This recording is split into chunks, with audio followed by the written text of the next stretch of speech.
2 weeks ago, the mining company showed up on the mountain. Ever since, the whole valley's been shaking with the thunder of their blasting, 2 or 3 times a day. Every time I heard it, a shiver would run right through her. "Those damn fools," she'd mutter. "If they wake the Great Serpent, they're all dead men."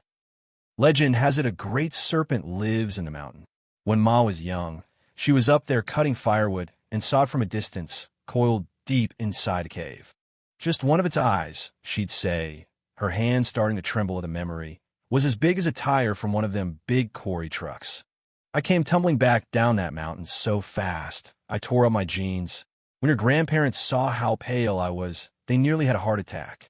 That night, I came down with a fever so bad it wouldn't break for 2 weeks. The whole town thought I was a goner. Talking about it, a raw, primal fear still flickered in her eyes. Boom! Just as she was speaking, another blast echoed from the mountain, bigger than any before. This time, the entire town rattled. The windows shook in their frames. The shockwave almost knocked me off my feet. I whipped my head around to look up the ridge. But Ma, it was like she felt something else, something terrible.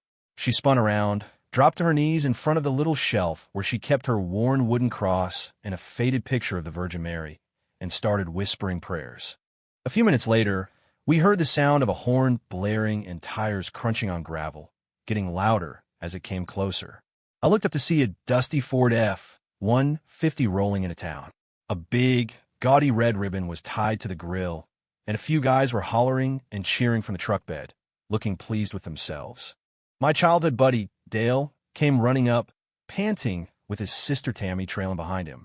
"Jake, the mining crew's hiring locals. They're paying good money, man, come on." He was so excited he just grabbed my arm and started pulling me along. Tammy was whining behind him. "Dale, I want to go too. Take me with you." Dale shot an annoyed look over his shoulder. "You're a girl, Tammy. What are you going to do up there? Stay home. Help Dad feed the chickens. Don't be wandering off." His sister scowled, turned on her heel, and stormed off. Dale turned back to me, his eyes gleaming. "You in or what? The pay's real good." But just then, Ma's eyes snapped open. "No, he's not going. The Serpent is angry. Anyone who goes up there is just walking to their grave." Dale saw the look on Ma's face and didn't argue. He just let go of my arm and took off. Watching that good money disappear, I couldn't help but feel a little resentful. "Ma, nobody's seen any giant snake up there for years. Maybe you were just seeing things that day." Ma shot me a glare, her expression deadly serious as she told me a story. "When I was a little girl, a family over in the next county was building a new house. When they dug the foundation, they hit a whole nest of rattlers. That night, the man of the house had a dream. In the dream, a snake begged him to wait a few days before starting work, just long enough for it to move its family. But the man didn't pay it no mind. The next day, they poured the concrete. Well, the day they moved in, the main beam in the living room just snapped, crushed the whole family." She poked me hard in the forehead. When a man's got no respect for things he don't understand, he's asking for damnation. Seeing how serious she was, I didn't dare say another word.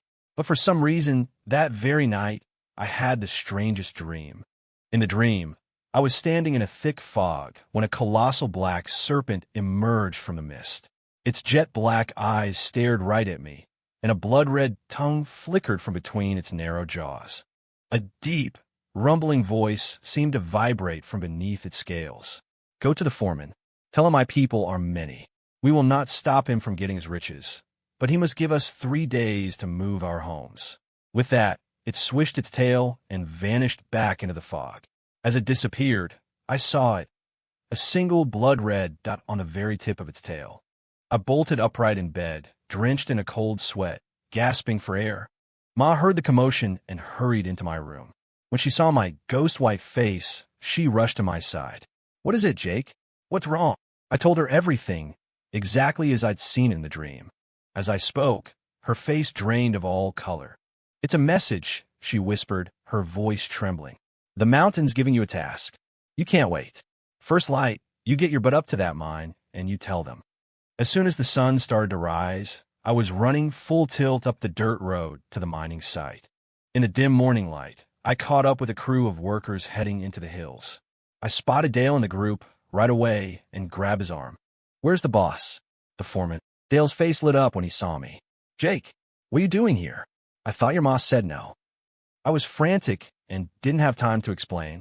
"Just tell me where the foreman is." He just grinned and gave me a sly nudge in the ribs. "Couldn't resist that paycheck, huh? Snuck out, did you?"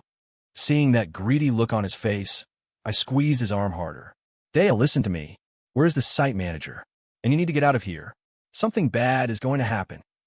Back then, OSHA wasn't paying much attention to these small-time operations.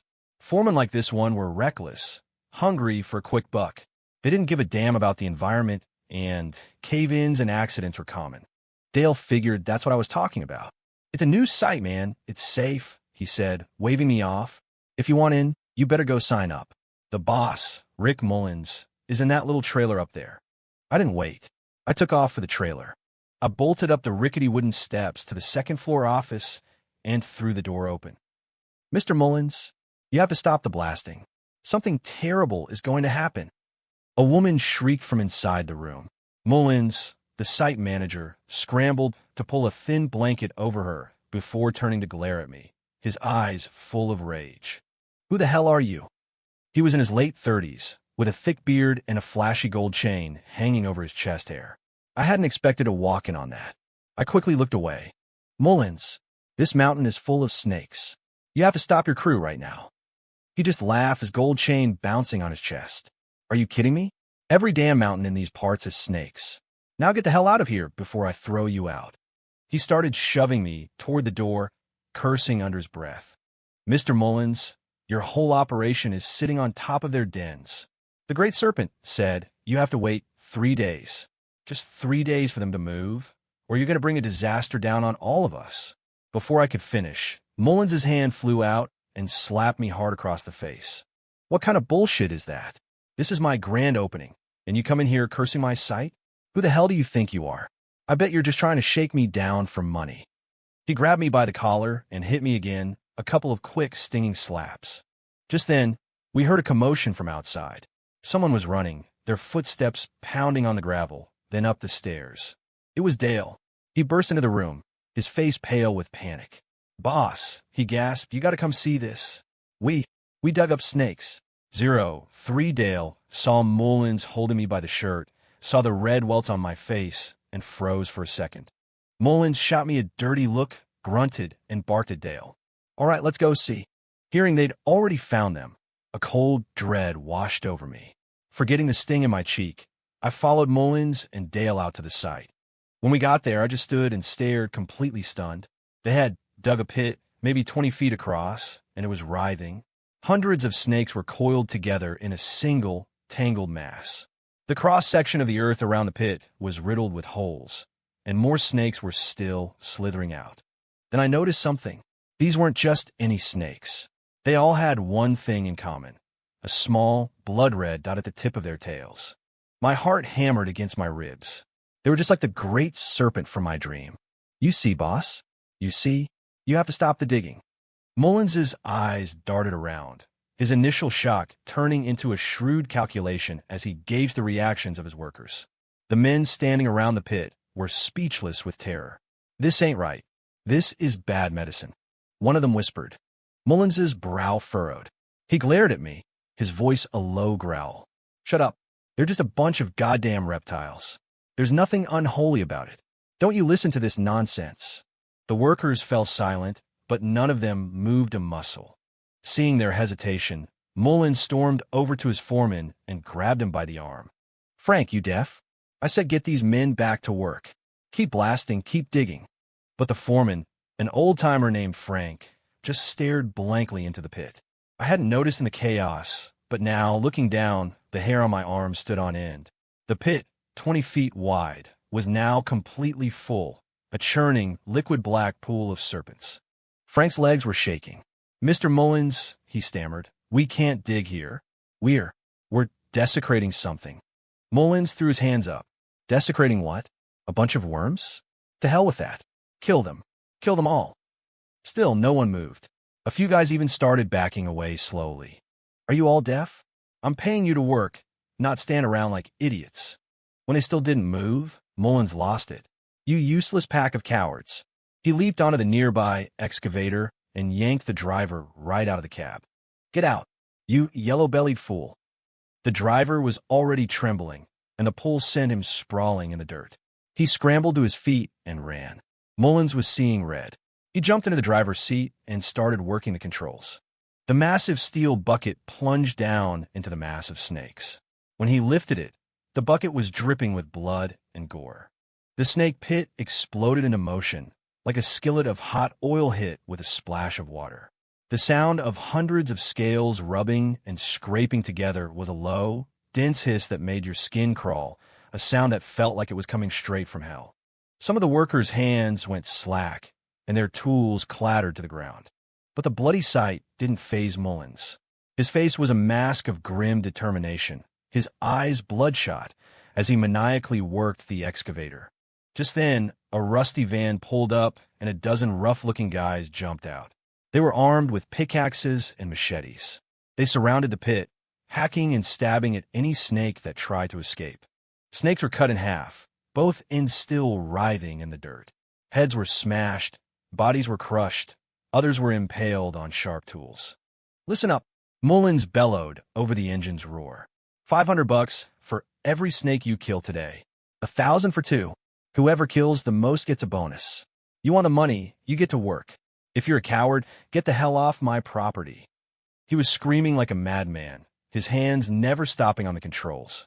The excavator bucket rose and fell, swift and brutal, severing dozens of bodies with each drop, coming up slick with crimson.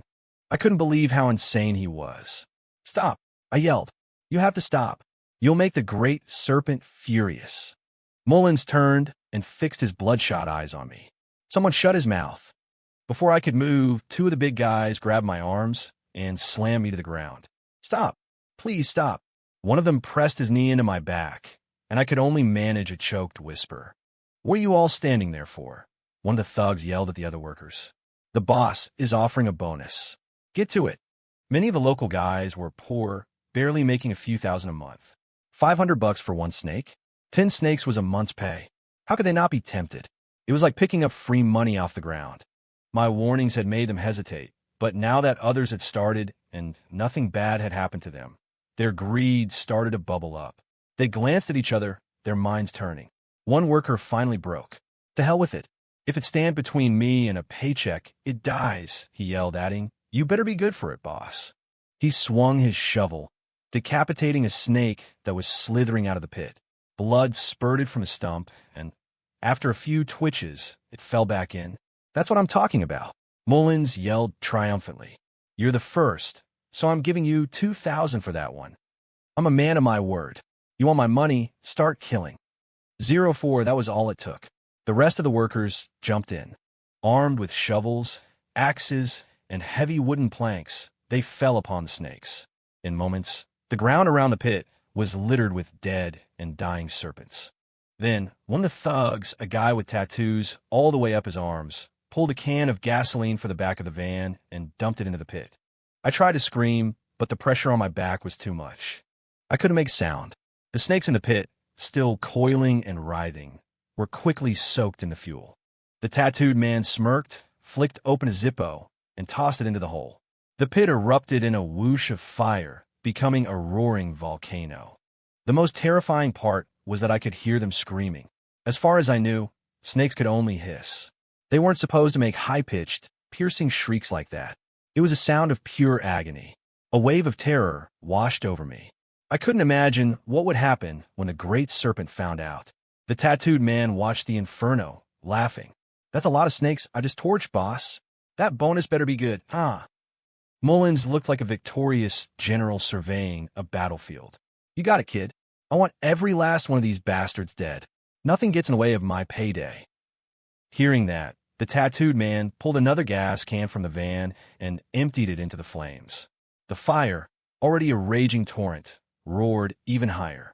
Tongues of flame licked at the massive ball of serpents. Under the intense heat, the writhing mass slowly grew still. The thick, acrid smell of burnt flesh and something foully reptilian filled the air, making me gag. Slowly, the movement stopped. The pit was now just a heap of blackened, smoking charcoal.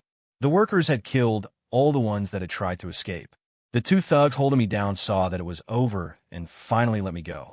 Mullins hopped down from the excavator and strode over to me. "You see that, kid? I'm not afraid of anything. This mountain is mine.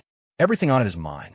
I do what I want, and I don't need a punk like you telling me otherwise." Looking at the carnage, I knew it was over. We were all done for. "It's over. You're finished." I mumbled. "The great Serpent will come for you." Seeing me dazed and muttering, Mullins's face contorted with rage. He pointed a finger in my face. "You keep spouting that nonsense and demoralizing my men. I'll have them throw you in that pit." The thought of being thrown into that hole of greasy, burnt corpses made my heart stop. "No, you can't." Before I could even struggle, the world went black. When I opened my eyes, I was back in the thick fog. Deep within the mist, the immense shadow appeared. This time, the rumbling voice that came from beneath its glittering scales was colder than ice. "The laws of this world forbid me from taking human life directly. But if he does not stop, if he continues to harm the creatures of this mountain, I will make him wish he were dead." 05. I snapped awake. The men holding my arms were talking. "Boss, he passed out. What should we do with him?" Mullins's voice was impatient. "Just drop him. We need to get back to work. We can't afford any more delays." Hearing that he was still going to keep digging, I fought through the dizziness in my head and spoke weakly. "No, can't work. It'll get its revenge. You have to stop." Mullins glanced at me, annoyed. "Lock him in the shed. Put someone on the door. I don't want him causing any more trouble." No sooner had he said it than I was being dragged to a small shack at the edge of the site. My head was spinning, but I kept mumbling. "No, you can't. Stop." Two big, sweaty thugs hauled me into the dark shed and threw me inside. I heard the heavy bolt slide across the door. Outside, the roar of the excavator and the boom of dynamite started up again. A surge of panic hit me. I struggled to my feet and stumbled to the small, grimy window. But before I could even look out, the world started spinning violently. Everything went black, and I collapsed. When I woke up again, it was dusk. In my dream, I had seen nothing but an endless sea of shifting scales. I had a terrible feeling something was about to happen. As the last sliver of sunlight vanished behind the mountain, the shed became pitch black. Suddenly, the iron door creaked open with a piercing screech, and several large figures stepped inside. "Well, look who's awake. Hope you had a nice nap." The men parted, and Rick Mullins walked through. "I'm letting you go today, but if you ever come back here and cause trouble again, I'll bury you in a mine shaft myself. You'll never see the light of day again. You hear me?" I stumbled out of the shed, but I couldn't stop myself from saying one last thing. "You kill them. There will be a reckoning." Mullins burst out laughing. "You mean those slimy things? I took care of all of them today. What kind of reckoning could there be?" He looked so smug, so proud of himself. He was like a wolf gloating over a kill. "Don't be so sure. You haven't seen the big one yet. It won't let you get away with this." Mullins's face darkened. "Get out of here, and stop trying to scare people. I'll wipe out every last one of those things if I have to." I didn't want to watch him commit any more atrocities. I turned to leave, but before I could take a step, someone came running up the stairs from below. "Snakes! Snakes! They're everywhere outside." My heart jumped in my throat. The revenge was starting. I didn't want any part of it. I bolted for the stairs, trying to get out. In the near-total darkness, my foot landed on something strange. It felt soft, like stepping into a pile of thick, wet ropes. Curious, I looked down, using the faint moonlight. Why, I saw send a chill through my entire body. As far as I could see, the ground wasn't ground anymore. It was a moving carpet of snakes. Thick ones, thin ones, long ones, short ones, black ones, patterned ones. Every kind of snake imaginable was slithering under the moonlight. The horrific sight made my hair stand on end and my limbs go numb. I yanked my foot back and scrambled back up the stairs. When I got back to the second floor, I looked out again, and I almost lost my mind. The ground all around the trailer was completely covered in a single, massive, writhing entity. It was a vast, shimmering black tapestry woven from living serpents. Looking closer, I could see the vague, lumpy shapes of human bodies submerged beneath the snakes. I couldn't fathom how they had killed those men so silently. 06, just then, Mullins and his thugs came out. The moment they looked down at the ground, They froze, too terrified to move. But Mullins was a tough bastard. He shook off his fear and started yelling at his men. Get to the excavator. Run them over. Go. By now, the stairs were already crawling with snakes. One of the men grabbed a coil of rope from a corner, tied one into the railing, and dropped the other to the ground. One by one, they started to slide down. But the first one, a heavy-set guy, lost his grip and fell hard. He hit the ground with a grunt of pain, and before he could even cry out again, the snakes swarmed him, wrapping around him in a thick cocoon. He thrashed and screamed on the ground, but in less than 2 minutes, he went still. The two men still on the rope saw what happened, and their faces went white. They looked at each other in terror. The one on top, drenched in sweat, started frantically trying to climb back up. But the more he panicked, the weaker his grip became. His hand slipped, and he slid down, slamming into the man below him. The lower man couldn't take the impact. His hands flew open, his feet slipped, and both of them plunged to the ground. This time, there were no screams. They were dead before they could make a sound, bitten hundreds of times in seconds. Under the moonlight, their bodies were covered in blood and puncture marks. Their faces were ashen, their eyes wide with terror, their bodies contorted in agony. It had all happened in a matter of moments. How could Mullins not be terrified? His legs gave out, and he collapsed to the floor. I ducked back into a nearby room, watching in horror as the snakes flooded the hallway, slithering up the doors and windows, blocking out the last of the moonlight. I was sure they would pour in under the door and devour me. But they didn't. The snakes flowed right past my door, heading straight for Mullins. Mullins finally broke, letting out a desperate, hopeless scream.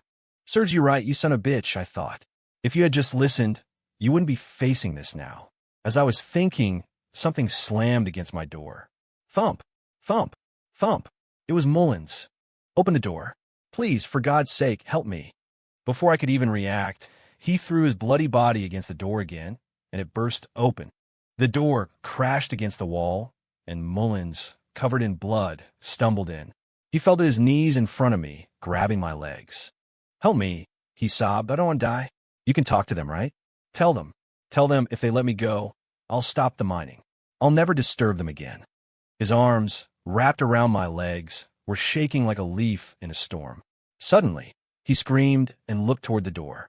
A massive wave of snakes poured into the room, rushing toward him. Just then, my vision went black and I fell. Once again, the great serpent appeared in the fog, looking down at me. This man's fate is not to die by my hand. If I allow my children to kill him, it will harm my spirit. But since he has sworn to leave us in peace, I can spare him.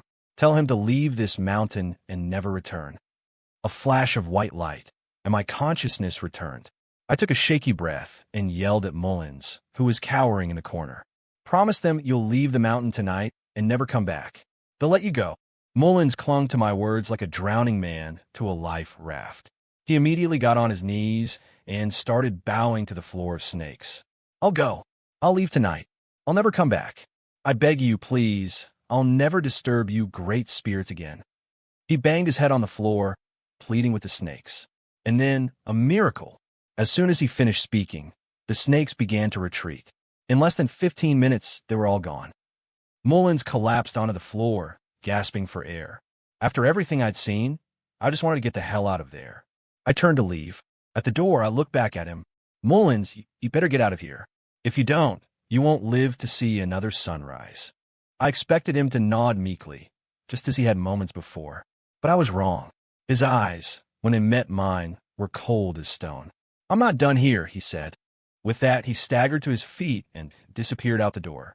I stood on the second-floor landing and watched him hurry past the corpses of his men, jump in his truck, and speed away.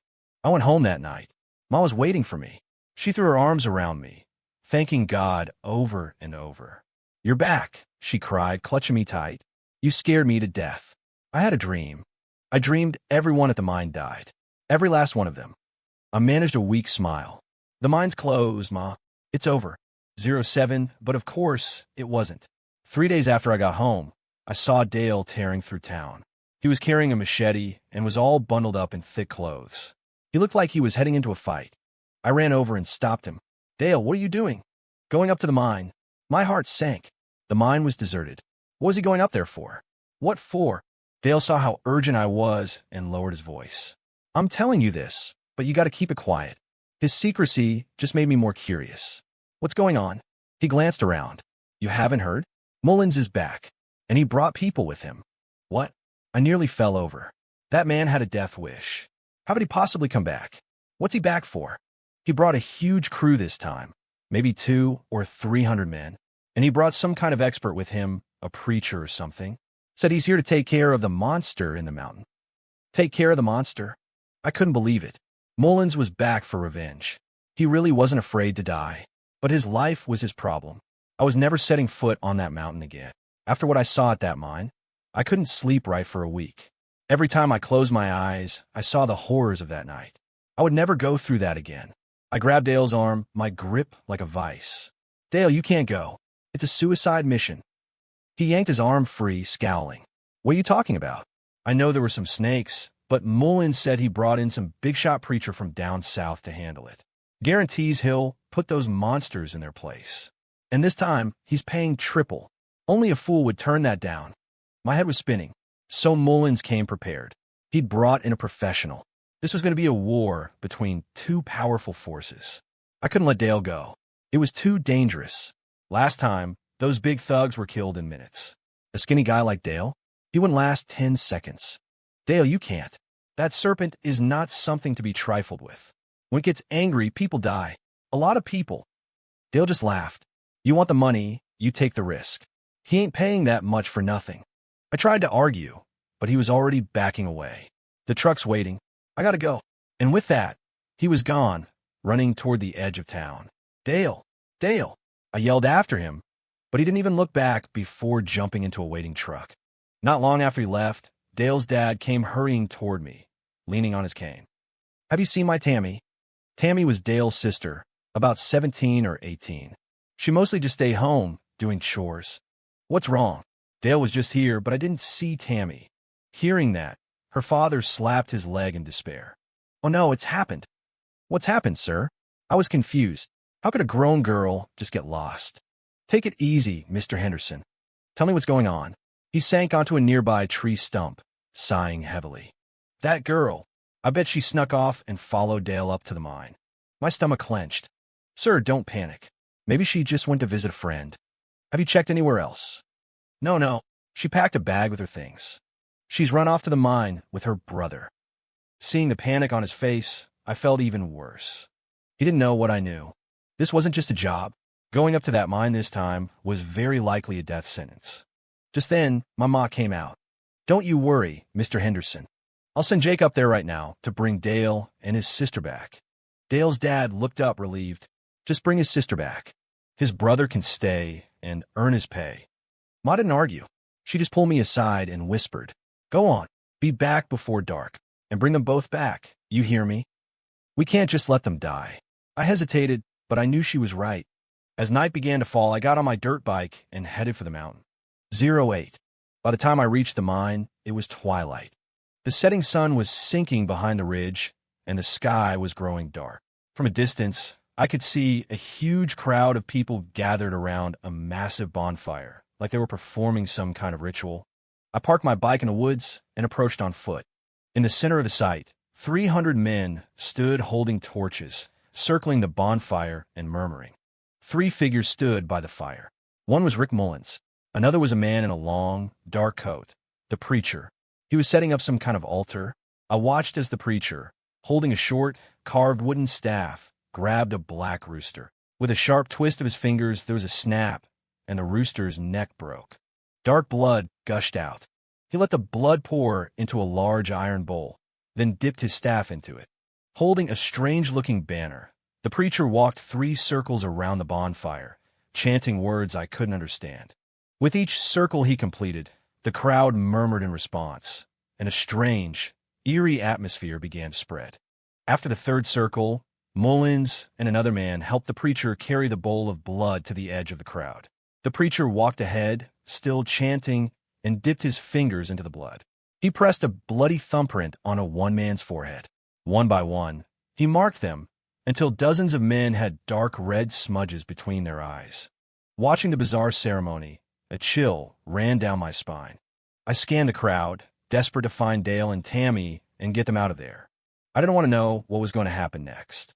But after searching for several minutes, I couldn't see them anywhere. As the sky grew darker, I started to panic. Just then, I heard Dale's voice nearby. I whipped my head around, overjoyed. Not far away, Dale was trying to drag Tammy out of the crowd. She was clinging to a small sapling, refusing to budge, while Dale hissed at her. "Who told you to follow me? This is a mine, Tammy. What is a girl like you going to do here?" She wouldn't let go, just repeating the same thing over and over. "No, I'm not going back. I want our money too." I ran over to them and whispered urgently, "You two have to come with me right now, before it's too late." Tammy just hugged the tree tighter. "No, I won't." Dale kept pulling at her arm. Suddenly, Tammy ripped her arm free and darted back toward the crowd. Dale moved to chase her, but I grabbed his arm and told him the truth. "Dale, this place is infested with snakes. Thousands of them. 4 of Mullins's men were killed by them last time. And that Serpent King, it's not something you can fight. This place is a death trap. We have to get Tammy and go back to town now." When Dale heard that people had died here, he froze. Are you serious? Do I look like I'm joking? Last time Mullins almost died. He only survived because he got on his knees and begged for his life. He brought all these men here this time, but who knows how many will be left by morning. You can't die for him. Seeing the deadly seriousness in my eyes, Dale nodded grimly. "Okay, I'll go get Tammy, and we'll go with you." As he turned to go, a wave of dread washed over me. From all around us, I heard a familiar sound, a low, dry, rustling hiss. They were here. Snakes, pouring out of the woods, covering the ground. I looked around, and goosebumps erupted all over my skin. There were so many of them. The whole forest floor seemed to be moving. Dale's mouth hung open, too terrified to speak. The crowd by the fire was still oblivious, completely surrounded. Dale snapped out of his shock and ran to find Tammy. I followed him to the back of the crowd. By now, more than half of the men had received the bloody mark, and they were different. Their eyes were vacant, but fierce. I finally spotted Dale and Tammy in the throng. Dale was pulling Tammy away, and after he whispered something in her ear, she finally stopped struggling. Just then, the men on the outer edge of the circle saw the approaching tide of snakes. Someone screamed, "Snakes! Oh God, there are so many snakes!" Panic erupted. People saw the advancing swarm and started running in every direction. But no matter which way they ran, they were met with a solid wall of serpents. Then I noticed something strange. The men with the blood mark weren't panicking. Somehow, they were now armed with axes and machetes, and they just stood there, calmly watching the snakes approach. Suddenly, the preacher's voice boomed out. "The demons are here. You are protected by the Lord's seal. You have nothing to fear. Use your blades and your fire. Kill them all." As soon as he finished, the red marks on the men's foreheads began to glow faintly. Like zombies receiving a command, they started to move. They seemed deaf to the screams of the others. With bloodshot eyes, they began to chop and hack at the snakes on the ground. In an instant, hundreds of snakes were hacked into pieces. But I also noticed that these snakes were different from before. They seemed to have an almost human intelligence, dodging and weaving with incredible agility. They even seemed to be working together. One would draw a man's attention, while several others would coil around his legs, biting and tearing. But even with their coordination, they were being slaughtered. The marked men seemed to feel no pain. They waded into the snakes without fear, their eyes glowing red, swinging their axes even as serpents swarmed their bodies. They just kept killing until they finally collapsed from exhaustion. The unmarked men were screaming and running in circles. Some ran straight into the thickest part of the swarm and were instantly covered, their struggles ending in seconds. Others who had snakes on them were cut down by the marked men, who didn't seem to distinguish between friend and foe. The scene was pure chaos. Bodies were falling everywhere. Torches set the dry grass on fire, and flames flickered all around us. I looked to the center of the madness. The preacher stood at his altar, holding his blood-soaked staff, his lips moving in a silent prayer. Rick Mullins stood behind him, his eyes darting around, watching everything unfold. Suddenly, Tammy screamed. A dozen snakes had surrounded her. She was shrieking, kicking wildly at them. but they were too fast. She couldn't land a single hit. Dale heard her cry and grabbed a torch from the ground, using it to beat the snakes back. I knew we had to get out of there. Staying meant death. But where could we go? We were surrounded. Just then, a commotion started in the center of the crowd. Mullins had gotten his hands on a flamethrower. He looked at the snakes around him not with fear, but with pure, unadulterated hatred. He lifted the weapon. With a roar, a jet of fire erupted from the nozzle. He sprayed it wildly into the swarms of snakes, and in seconds, the ground was covered in a thick layer of charred bodies. The preacher stood at his altar, chanting.